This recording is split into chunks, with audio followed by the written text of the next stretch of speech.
Madame, Monsieur, bonsoir, bienvenue dans ce journal. À la une de l'actualité, les organisations professionnelles agricoles reçoivent les clés de 26 magasins de stockage et de conservation de produits, des ouvrages entièrement construits et équipés dans le cadre d'un projet réalisé par l'UMOA. Pour le compte du gouvernement ivoirien, il vise à garantir la qualité avec des productions bien conservées. Ce sont des échanges réguliers avec les organisations de la société civile.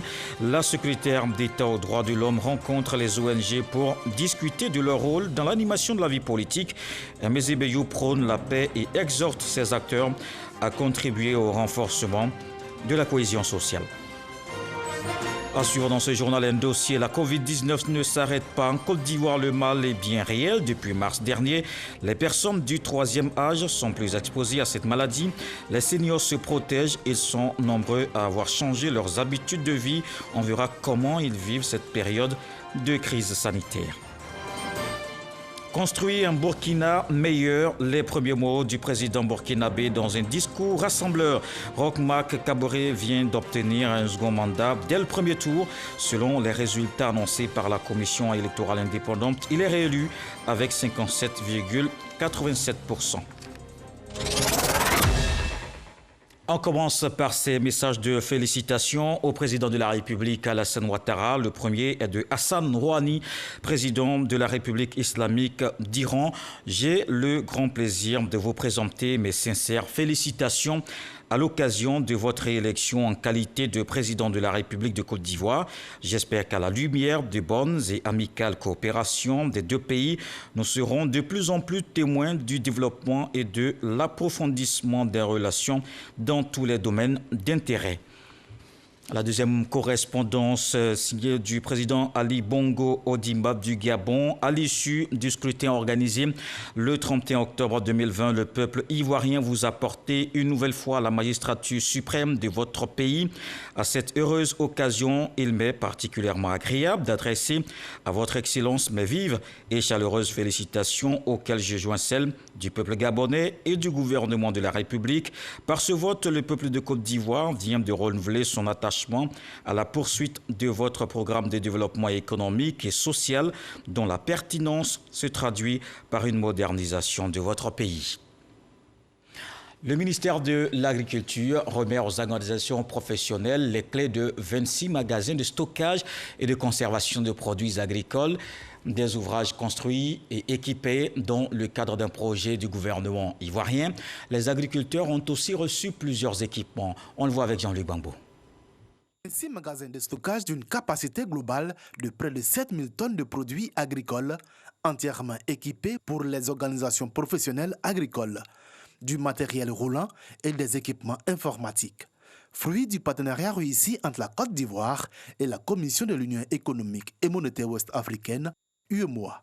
L'organisation sous-régionale qui s'est engagée à appuyer la sécurisation de la production agricole et à garantir la sécurité alimentaire.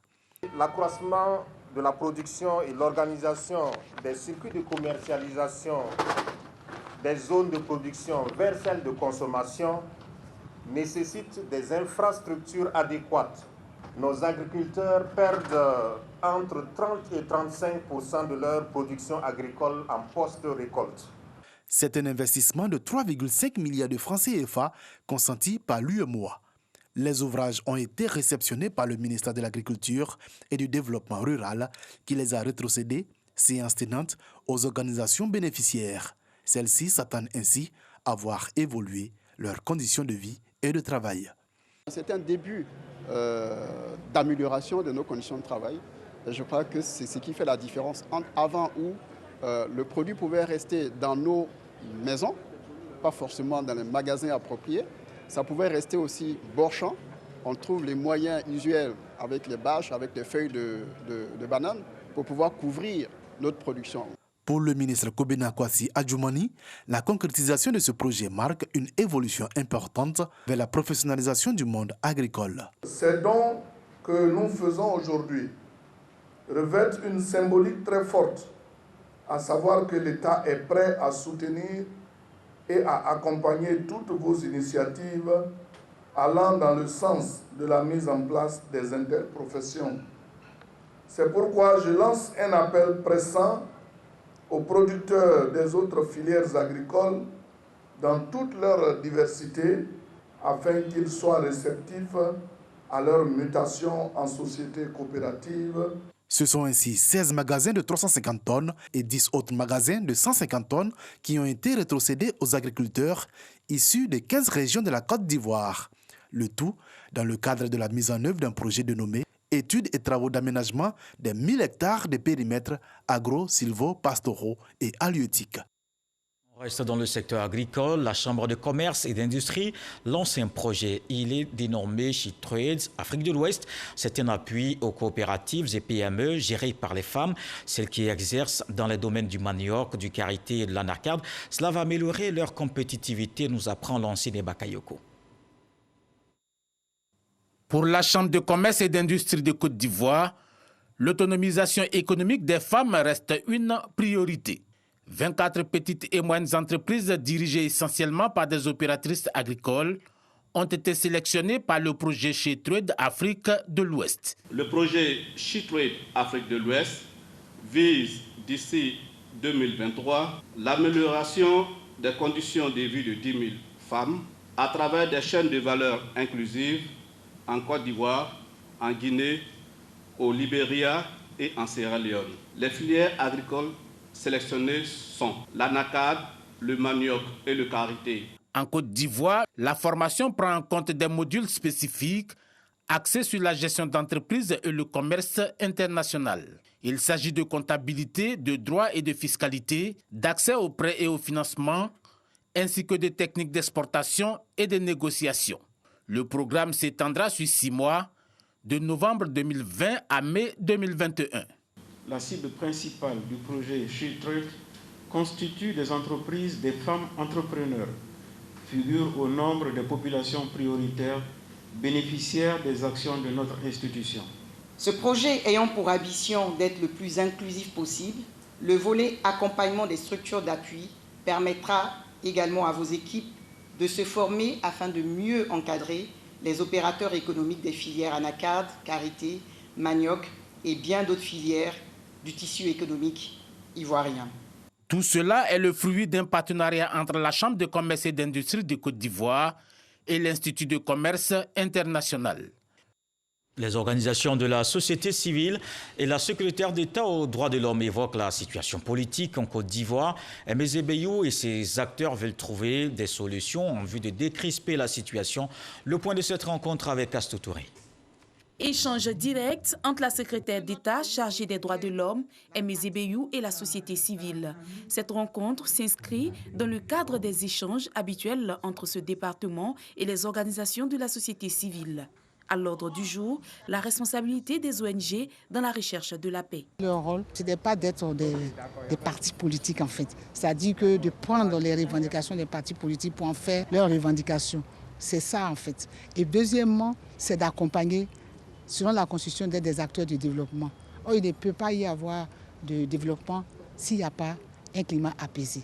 Occasion pour les représentants de la société civile de faire des propositions et relever quelques préoccupations.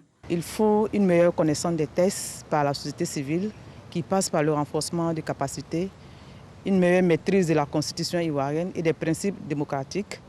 Il faut également une loi qui définit clairement qui est acteur de la société civile et qui n'est pas forcément membre d'un parti politique pour éviter l'amalgame. Il faut qu'on sorte un peu de la justice traditionnelle. Il faut rechercher les auteurs, les exécutants surtout. Il faut mettre les victimes au centre de l'action. Les actions politiques, c'est vrai, ça fait apaiser, mais il faut surtout penser aux victimes. Namizata Sangaré, présidente du Conseil national des droits de l'homme, a pris part à cette rencontre d'échange. Elle salue l'initiative. Nous avons travaillé avec la société civile à l'effet de la doter d'une loi. Donc, puisque le rôle de la société civile est reconnu dans la loi fondamentale, normalement cela doit appeler à une loi. Et nous déjà, nous avons pris les taureaux par les cornes en appelant toute la société civile à travailler sur une proposition que nous avons déposée depuis 2 ans sur la table du ministre de l'Intérieur. Une trentaine d'acteurs de la société civile a pris part à cette rencontre. Une autre rencontre, celle-là dans la région de Lamé, à Coupé, à Ferry, ont connu des heures chaudes. Fini ces moments de violence, le ministre d'État Patrick Kachi échange avec les différentes communautés. Le président du conseil régional œuvre au retour définitif de la paix. Il appelle à la cohésion sociale. Mamadou Kwasi. Pour cette deuxième visite, en moins d'1 mois, aux différentes communautés de la ville d'Akoupé et de la sous-préfecture d'Aféry, le ministre d'État, Jérôme Patrick Kachi, était porteur d'un message du président de la République, Alassane Ouattara. Inviter les différents peuples à ressouder le tissu social entaché par les violences survenues les 30 et 31 octobre dernier. Des violences qui ont enregistré 3 morts à Akoupé et à Ferry. Le ministre d'État, secrétaire général de la présidence de la République, Jérôme Patrick Kachi, par ailleurs président de la région de Lamé, a apporté le réconfort et la compassion du chef de l'État aux familles endeuillées et aux blessés des 2 camps.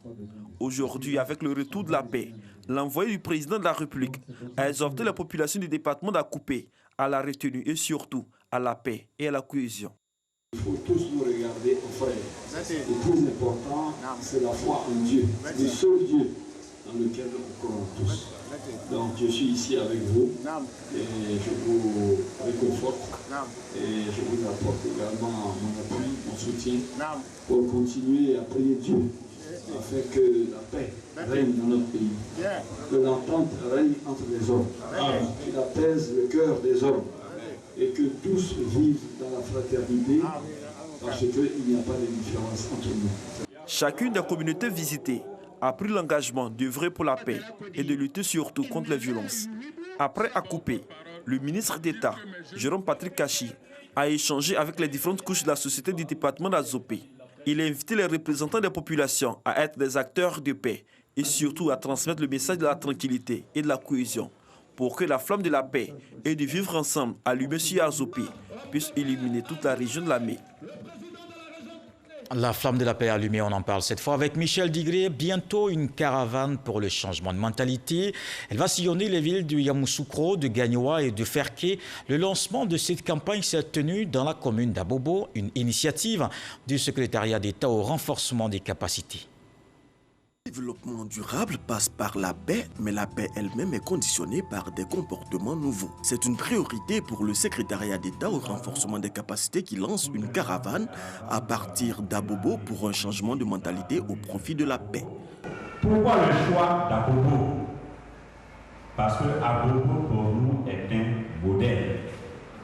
Nous sommes partis d'une commune avec énormément de préjugés. Comment on appelait Abobo? Abobo, la guerre. Et puis, petit à petit, parce que les autorités, les premiers magistrats, le premier magistrat de la commune d'Abobo a dit un autre Abobo est possible. Et petit à petit, il a construit, il est en train de construire une commune, il est en train de bâtir un projet dont nous sommes aujourd'hui fiers. L'objectif de cette caravane est de renforcer les capacités des leaders locaux en matière de leadership pour promouvoir la paix dans leur localité. J'invite donc nos concitoyens à accompagner les efforts du gouvernement en adoptant des comportements civils et citoyens. Cette initiative bénéficie de l'appui de l'association internationale Youth Fellowship. Après Abobo, la caravane se rendra dans les localités de Yamoussoukro, Gagnoa et Ferké-Sédougou. À Daloa, le ministre Touré Mamadou prône la cohésion sociale. Il a effectué une tournée de sensibilisation dans le département à Bogoué et Zahar. Il a échangé avec les populations sur la nécessité de retour de la paix. Le reportage de Charles Tatou. Bogoué, première étape de la visite du ministre de la promotion de la jeunesse et de l'emploi des jeunes dans le département de Daloa. Touré Mamadou face aux populations. Le ministre de la promotion de la jeunesse et de l'emploi des jeunes, dans un langage franc et direct, est revenu sur la nécessité du retour de la paix et du vivre ensemble. Touré Mamadou a par ailleurs mis en mission avec des moyens les jeunes des différentes communautés pour des travaux de réhabilitation du bâtiment de la sous-préfecture. Bâtiment saccagé pendant l'élection présidentielle. Zaha, village qui a enregistré des affrontements intercommunautaires. Le ministre Touré Mamadou apporte la compassion du gouvernement aux populations. Au total, 7 millions de francs CFA aux familles victimes de la crise post-électorale pour des besoins et soins de première nécessité. Sur instruction du chef de l'État, son Excellence Alassane Ouattara, qui a demandé à tous les ministres et les cadres d'aller dans leur région pour aider à la construction du climat social. Je note que la situation reste encore très fragile parce qu'au regard des rancœurs qui ont été exprimées, mais j'ai bonne foi qu'avec les premières mesures que nous venons de prendre, en essayant donc de dédommager des familles de victimes, que ce soit des gens qui ont perdu donc des parents, que ce soit des gens qui ont perdu des biens matériels, que ce soit avec les jeunes pour les impliquer dans la reconstruction de ce qui a été détruit dans le village. Nous espérons que toutes ces mesures vont contribuer à ramener définitivement la paix. Le ministre a également mis en mission les jeunes des différentes communautés du village pour des travaux de réhabilitation des maisons incendiées. Selon ONU Femmes, plus de 3000 cas de violences faites aux femmes en Côte d'Ivoire en 2019. Lancement ce jeudi des 16 jours d'activisme contre les violences basées sur le genre. La sensibilisation est placée sous le thème national « Zéro violence domestique, je m'engage ». Cette campagne vise à mettre en synergie toutes les actions de lutte afin de prévenir et éradiquer les violences faites aux femmes et aux filles.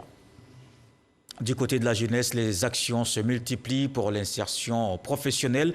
La plateforme de services Côte d'Ivoire et la Banque Populaire signent une convention. Il est mis en place un accompagnement financier et l'accès au crédit pour ces belles jeunes. Des détails avec Cheikh Koné. La signature de ces deux conventions entre la Banque Populaire de Côte d'Ivoire et la plateforme de services PFS va au-delà d'un simple exemple de synergie entre deux entités étatiques. C'est bien plus un soulagement pour cette agence d'aide à l'insertion des jeunes. C'est une véritable bouffée d'oxygène que cette implication de la Banque Populaire de Côte d'Ivoire pour accompagner financièrement nos jeunes. Comme vous le savez, c'est des jeunes qui sont traités dans le volet emploi du programme social du gouvernement. Et dans le cadre de ce volet emploi, il y a des aspects importants qui doivent être pris en compte pour mieux accompagner les jeunes de façon systémique. Les aspects financiers ne sont pas suffisamment mis en avant. Or, un jeune qui doit créer lui-même sa propre activité ne peut réussir que s'il bénéficie d'un accompagnement adéquat. Cet accompagnement adéquat dans le cadre de cette convention permettra à 6 000 jeunes de 2 programmes d'insertion de bénéficier des solutions bancaires à des conditions préférentielles et adaptées. À travers la signature de ces 2 conventions, vous avez d'une part une convention avec PFS et avec une composante C2D qui permettra donc de bancariser 1500 jeunes. En plus de les bancariser, de pouvoir leur offrir une palette de services bancaires et des solutions bancaires. Ces 1500 jeunes recevront des indemnités mensuelles pendant 6 mois. Et au bout de 6 mois, il y aura un appui post-TEMO. Cet appui post-TEMO intervient normalement à partir du 7e mois, mais nous permettrons à ces jeunes de bénéficier de cet appui dès le 1er mois en leur accordant des facilités d'avance sur cet appui-là. Ensuite, vous avez une deuxième convention qui concerne toujours PFS, mais avec cette fois-ci l'agence emploi jeunes, qui consiste ici à aider 4500 jeunes. Après le premier contrat de désendettement et de développement, CDD1, qui a permis à la PFS d'accompagner plus de 5000 jeunes, le deuxième CDD porte sur la mise en activité de 4500 jeunes dans les travaux à haute intensité de main-d'œuvre. La banque partenaire mettra à cet effet à disposition de la PFS son réseau d'agences et ses cars mobiles sur toute l'étendue du territoire afin d'aider l'État de Côte d'Ivoire dans l'inclusion financière des populations à faible revenu. Les populations qui sont aussi exhortées à continuer la lutte contre la Covid-19 ne surtout pas relâcher dans l'observation des gestes barrières.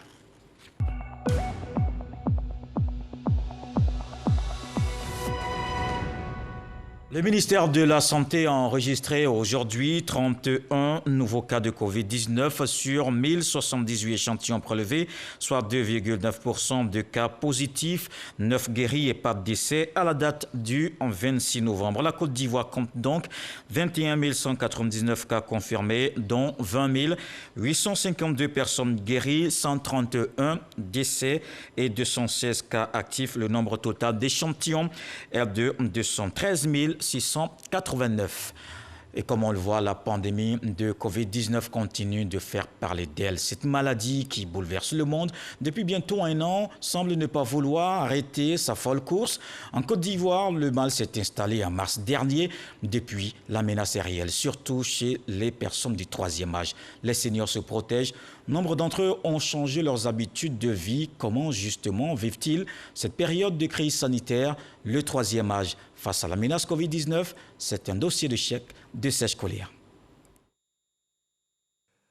Mathurin Kouassi, 80 ans révolus, enseignant à la retraite et ex-député à l'Assemblée nationale, vit à Cocody Centre, dans le district d'Abidjan. Depuis l'apparition de la Covid-19 en Côte d'Ivoire, l'homme ne sort plus que pour des déplacements essentiels. À son âge, il fait partie des personnes à risque. Ce matin, il a une réunion au siège de la FARECI, la Fédération des associations de fonctionnaires et agents de l'État à la retraite de Côte d'Ivoire. Il en est le président. Dieu merci, parmi les membres de notre organisation, pour l'instant, aucun n'est mort de Covid parce que au sein de nos structures associatives, nous avons pris des précautions. Au niveau du Conseil national des retraités de Côte d'Ivoire, CONARECI, le président Issa Diakité, ancien préfet hors grade, s'est inscrit dans la sensibilisation. Certains ont été touchés, certains ont été rappelés, mais je crois qu'avec les mesures draconiennes prises par le gouvernement, ça a freiné. Sinon, ça allait être une ampleur. Au départ, quand on voyait ce qui s'est passé en Europe, avant même que ça ne soit prononcé ici, on avait tous peur. La Covid-19 touche toutes les franges de la population sans exception. Mais depuis le début de la pandémie, les spécialistes dans le monde, à travers les chiffres, démontrent que le taux de complications et de mortalité est beaucoup plus élevé chez les personnes âgées. Bien qu'étant vulnérables, la classe des seniors déplore un manque de suivi véritable. Ceux qui gèrent la crise au plan sanitaire n'ont pas de relation directe avec nous. On est mêlé à la population comme tout le monde. Il n'y a pas de disposition particulière pour les personnes du 3e âge. Cette situation remet en question le traitement accordé de façon générale aux personnes âgées. Il faut dire que de plus en plus on forme des gériatres. Vous avez de plus en plus de gériatres qui s'occupent spécifiquement des personnes âgées. Ces personnes-là, généralement, elles sont prises en charge dans un cadre, je dirais, interdisciplinaire, du fait des comorbidités qu'elles ont. C'est-à-dire, une personne de 3e âge, si elle présente le Covid, elle peut présenter en plus du Covid, comme on a constaté, d'autres maladies. Si le médecin la prend en charge, il faut que le gériatre, qui est le spécialiste en matière d'affection des personnes âgées, soit impliqué. Il faut que, si c'est un hypertendu, il faut que le cardiologue soit impliqué. Si c'est quelqu'un qui présente un diabète, il faut que le diabétologue soit impliqué. Donc, on le prend en charge dans un cadre plus holistique. Le directeur de l'Institut national d'hygiène publique rappelle que des dispositions particulières ont été prises pour leur assurer une meilleure sécurité sanitaire. Ils sont surtout prioritaires dans les centres de dépistage. Nous avons même des équipes d'intervention rapide. Aujourd'hui, chaque fois que l'information, l'alerte vient de personnes âgées, rapidement ces équipes-là se mettent en place pour aller les voir. Il faut que déjà, elles puissent appeler au numéro vert, qu'on puisse les diriger vers les équipes d'intervention rapide. Crise sanitaire, mais aussi crise sociale pour ces personnes obligées de changer leurs habitudes de vie. Nous avons suspendu toutes nos activités récréatives, fitness. Nous disons, lorsque nous avons des activités qui ne sont pas essentielles, de les réduire au maximum. Par exemple, aller au funérailles, aller au baptême, aller... Moi, je donnais des cours à l'ENA, mais j'ai tout suspendu à cause de tout ça. Pour les soutenir socialement, des efforts ont été déployés, notamment par la SEGRAE, la Caisse générale de retraite des agents de l'État de Côte d'Ivoire. Vous voyez combien la maladie a décimé en Europe des personnes âgées. Notre gouvernement ici en Côte d'Ivoire a su anticiper et prendre les mesures à temps et efficacité pour que ces impacts au plan social et économique soient fortement atténués. À la SEGRAE, les mesures barrières ont été renforcées, avec notamment la distanciation sociale. Mieux, les retraités, notamment les personnes âgées de plus de 65 ans, ont été sensibilisés. Elles privilégient désormais le centre d'appel et la plateforme SEGRAE. Objectif, leur éviter de se déplacer au point d'accueil pour toutes leurs demandes, face aux dangers qui les menacent au quotidien. Il faut reconnaître que le gouvernement a joué un grand rôle. Maintenant qu'il essaie de construire des centres hospitaliers, des centres sanitaires pour les personnes âgées, parce que nous n'avons pas les mêmes maladies que les autres. Nous aussi, association, nous avons joué notre rôle et aujourd'hui, où je vous parle, je suis en train d'envisager des tournées au niveau de la Côte d'Ivoire pour aller dire attention, nous sommes le maillon faible, mais ne restons pas faibles. Continuer la sensibilisation, être vigilant en observant les mesures et gestes barrières. Dans le milieu des personnes âgées, la consigne reste de mise après l'apparition de la Covid-19 en Côte d'Ivoire. Le troisième âge face à la menace Covid-19, c'était un dossier de Serge Collia.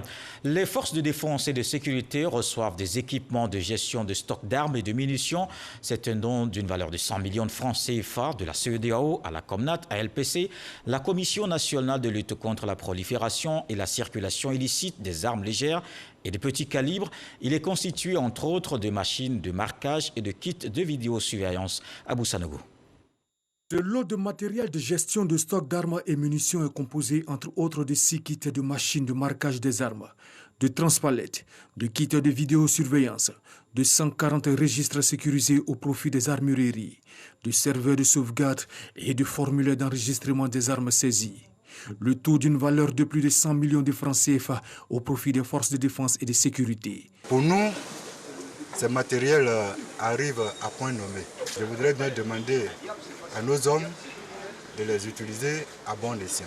Ces équipements ont été offerts par la CEDEAO à travers le projet régional de paix, de sécurité et de stabilité financé par l'Union européenne et l'ONG Kogenta à travers son projet armes légères et de petit calibre.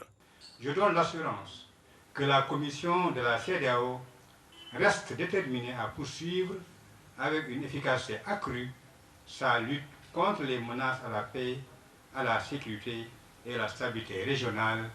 Nous leur remettons des machines qui vont permettre de marquer ces armes. Ces armes ainsi marquées seront mieux sécurisées. De la même façon, nous avons aussi sécurisé des emprises des armureries. Nous avons également mis en place des coffres dans différents postes de façon à ce que les armes soient mieux protégées. Quand les armes sont gérées de façon sûre, quand il est quasiment impossible de les détourner, de les piller, de les voler, c'est la population qui gagne. Et donc, nous attendons que ces forces puissent gérer ces armes de façon plus moderne, avec plus de conscience. Cette cérémonie a été marquée par une démonstration de marquage d'armes. Notons que cette activité, qui s'inscrit dans le cadre de l'une des missions de la COMNAT ALPC, à savoir évaluer les besoins et mobiliser les ressources nécessaires à la lutte contre la prolifération et la circulation illicite des armes légères, s'adresse spécifiquement aux forces de défense et de sécurité. Le Premier ministre Ahmed Bakayoko, à la tête d'une forte délégation de membres du gouvernement, était à la résidence de Sidi Diallo, le président de la Fédération ivoirienne de football, décédé samedi dernier. Il présente les condoléances du président de la République Alassane Ouattara et la solidarité de l'ensemble du gouvernement à la famille du défunt. On retrouve Abou Sanogo. C'est une forte délégation de membres du gouvernement conduite par le Premier ministre Ahmed Bakayoko qui est allé présenter ses condoléances et celles du président de la République Alassane Ouattara à la famille de l'ex-président de la Fédération ivoirienne de football, Augustin Sidi Diallo, décédé le samedi 21 novembre dernier des suites de la Covid-19. Le Premier ministre, ministre de la Défense Ahmed Bakayoko et les membres du gouvernement sont venus prendre leur part du deuil. Sidi Diallo a été, selon eux, un grand serviteur de l'État. Apporter haut le flambeau de notre pays sur le plan sportif. Nous sommes venus avec le chef du gouvernement dire notre compassion, notre yapo, dire à notre sœur, son épouse, à l'ensemble de ses frères et sœurs que la Côte d'Ivoire reconnaissante ce soir est à leur côté. Qu'ils peuvent certes pleurer, mais ils doivent avoir le regard tourné vers l'Éternel, celui qui sonde les cœurs, qui sonde les reins et qui sait consoler. Augustin Sidi Diallo sera inhumé le vendredi 27 novembre à Djekanou dans la région du Bélier dans la stricte intimité familiale. Par ailleurs, une cérémonie d'hommage du monde sportif à l'illustre disparu sera organisée par le ministère des Sports le samedi 28 novembre prochain au Parc des Sports de Treichville. Augustin Sidi Diallo était aussi proche des médias. La triste nouvelle de sa disparition affecte les professionnels de la presse. Le directeur général de la RTI, Fosseni Dambélé, rend un témoignage dans cet élément de Salif Ouattara.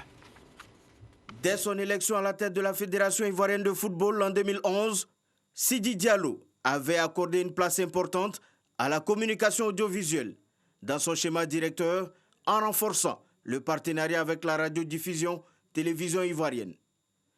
Un partenariat renouvelable tous les ans avec en prime des droits télé reversés de façon annuelle au club de l'élite. De 2011 à 2019, le partenariat va porter sur la Ligue 1 jusqu'au 20 février 2020, où les deux parties signataires vont décider de donner plus de volume à leur accord. La RTI acquiert les droits de diffusion de la Ligue 2, un championnat qui regorge également de jeunes talents. La FIF et la RTI, ce sont des relations fortes et profondes. Le dernier dossier sur lequel nous avons travaillé avec le président Augustin Sidi Diallo a été le dossier de la deuxième division de football. Nous sommes arrivés, après des négociations fraternelles mais ardues, à signer l'accord de diffusion des matchs de la 2-2 par la RTI. Et il en était fier d'avoir signé ce partenariat parce que pour lui, quand on peut entre partenaires ivoiriens, c'est mieux. Et il a tout fait pour que nous arrivions à ce résultat. Et aujourd'hui, je voudrais lui dire merci au nom de la RTI. Le directeur général de la RTI, Fosseni Dambélé, pleure la disparition d'un ami et d'un partenaire de choix. Présenter mes condoléances les plus attristées à son épouse, à son père, à sa famille, à l'ensemble des sportifs ivoiriens, au peuple de Côte d'Ivoire, aux autorités sportives, au président de la République. Je voudrais dire que pour nous-mêmes ici, RTI, cette disparition est ressentie profondément. Toujours dans le sens des hommages, le mouvement sportif organisera le samedi 28 novembre une grande cérémonie d'hommage dédiée à l'illustre disparu sur la pelouse du Parc des Sports de Treichville.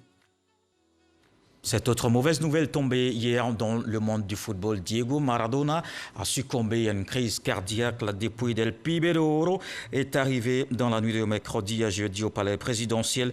Des centaines de personnes ont commencé à lui rendre hommage à la Casa Rosada, le siège de l'exécutif à Buenos Aires. Le président argentin Alberto Fernandez a décrété 3 jours de deuil national. Il a aussi annoncé que la veillée funèbre, initialement prévue pour 3 jours, se tiendrait finalement sur la seule journée de jeudi à la demande de la famille. Pour cet hommage, il y avait des joueurs en activité ou retraités, notamment des coéquipiers du capitaine argentin au mondial 1986. Des pleurs en Argentine, de la joie au sein du parti au pouvoir. Au Burkina Faso, le président sortant remporte la présidentielle. Roch-Marc Christian Kaboré, réélu avec plus de 57% des voix. Une victoire dès le premier tour de l'élection. La CENI a annoncé les résultats provisoires du scrutin. Sidonie Davila, Kerry Adama, nos envoyés spéciaux. Un coup KO réussi pour Roch-Marc Christian Kaboré. Il rempile pour un second mandat comme président du Burkina Faso selon les résultats provisoires proclamés par le président de la CENI, Commission électorale nationale indépendante, Newton Ahmed Barry. Dans le trio des têtes, le candidat du CDP, Congrès pour la démocratie et le progrès, Edi Kombouego, vient en seconde position, suivi du chef de file de l'opposition, Zéphirin Diabré, de l'UPC, Union pour le progrès et le changement. Diabré Zéphirin, 356 388 voix. soit 12,46%. Komboigo Wendevenem Edi Constance Hyacinthe, 442 742 voix, soit 15,48%. Kabore Roch Christian Marc, 1 654 982 voix, soit 57,87%. Après cette proclamation, M. Kabore Roch Christian Marc, avec 57,87% des suffrages, est déclaré élu provisoirement dès le premier tour comme président du FASO à l'élection du 22 novembre. Selon le président de la CENI, le taux de participation s'élève à 50,79%. Roch Marc Christian Kabore, depuis le siège de son parti, exprime ses premiers sentiments. Je voudrais profiter de l'occasion pour saluer tous ceux qui ont participé à cette élection présidentielle dès le départ, à l'ensemble de ces candidats. J'ai un profond respect pour leur engagement et pour les différents programmes qu'ils ont déroulés durant cette campagne. Je voudrais les féliciter de leur participation. Évidemment, dans une élection, il y a un vainqueur, il y a des gens qui ont perdu, mais cela ne doit pas nous détourner du fait que nous sommes tous des Burkinabés aspirant à construire ensemble un Burkina Faso. La réaction de l'opposition ne s'est pas fait attendre. Elle a produit une déclaration commune pour dire sa part de vérité. L'opposition politique, à travers l'accord politique de Ouagadougou, prend acte des résultats provisoires proclamés par la CENI. Se réserve le droit d'utiliser les voies légales de recours pour traiter des irrégularités relevées au cours du déroulement du processus électoral et tout particulièrement au cours du scrutin du 22 novembre 2020. L'opposition politique réaffirme, à l'attention de l'opinion publique nationale et internationale, sa volonté renouvelée de préserver la paix, la stabilité et la sécurité au Burkina Faso en plaçant l'intérêt supérieur de la nation au-dessus de toute autre considération. Monique Yelikam, l'unique femme parmi les 13 candidats en lice, 0,23% des suffrages exprimés, ne se décourage pas pour autant. Nous sommes dans un processus et chacun écrit son histoire. Et nous sommes dans une démarche de construction méthodique. Nous avons la conviction que le développement du Burkina Faso passera par une éducation. Donc je suis convaincue que mon combat aboutira un jour, portera des fruits. Les résultats de la présidentielle 2020, qui retenaient le souffle des Burkinabés, viennent comme une bouffée d'oxygène. Selon le code électoral, le Conseil constitutionnel dispose de 15 jours pour donner les résultats définitifs de l'élection présidentielle. Un délai qui débute après la période de 7 jours pour les recours. Restez sur RTI1 après cette édition à suivre. La rediffusion de l'émission Ça fait l'actualité. Il s'agit de l'eurobond avec le ministre de l'économie et des finances. La Côte d'Ivoire a mobilisé 656 milliards de francs CFA sur le marché international. Ça fait l'actualité, c'est tout à l'heure à 20h50. Voilà qui met un terme à ce journal. Merci d'avoir suivi. Retour de l'actualité 23h avec Abdoulaye Koné. Demain 20h, Marie-Laure Goran. On se quitte avec ces mots du sage. Le courage, c'est oser se lever et parler. Mais c'est aussi savoir rester assis et écouter.